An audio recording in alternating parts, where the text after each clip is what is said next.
देखिए, हम सिर्फ सर का आशीर्वाद यहाँ पर लेने आए हैं और जैसा मैंने हमेशा कहा कि पिता तुल्य रहे हैं सर, और आज बस इनका आशीर्वाद लेने आया हूँ पिताजी की गैर मौजूदगी में। नमस्कार दोस्तों, आप लोग वीडियो में सीधे सीधे देखे होइएगा किस तरह से चिराग पासवान अभी लालू यादव और राबड़ी देवी से मुलाकात कर रहे हैं और वहां पे कह रहे हैं कि हम इनके पिताजी की आशीर्वाद गैर मौजूदगी में मुझे जिस तरीके से सर का साथ मिला, इनका आशीर्वाद निरंतर मिलता रहा, बस उसी आशीर्वाद की कामना में आज आया हूँ और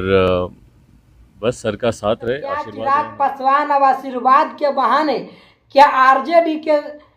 संगठन में और महागठबंधन में क्या जा रहे हैं, या फिर वो जो कि भारतीय जनता पार्टी और मोदी जी के हनुमान माने जाने वाले राजनीति के तौर से चिराग पासवान के अब लालू यादव के समर्थन में आएंगे। क्योंकि सीधे सीधे आप लोग देखे होइएगा पहले वीडियो में कि चिराग पासवान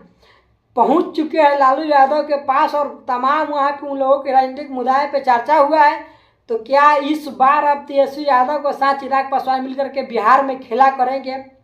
उधर भारतीय जनता पार्टी दावा कर रही है कि हम इस बार 400 से ऊपर सीट लाएंगे और इधर बिहार के हनुमान माने वाले चिराग पासवान आरजेडी के समर्थन कर रहे हैं। क्योंकि काफ़ी सारे ऐसा प्रोग्राम हुआ है मोदी जी का बिहार में जिसमें कि नहीं पहुंच पाए चिराग पासवान, जिसको लेकर के बिहार में पूरा भूचाल आया हुआ है कि इस बार चिराग पासवान अपना पलटवार खेला करने जा रहे हैं। तो नमस्कार, मैं हूं श्याम जी को, आप देख रहे हैं श्याम जी भाई ब्लॉग्स 24।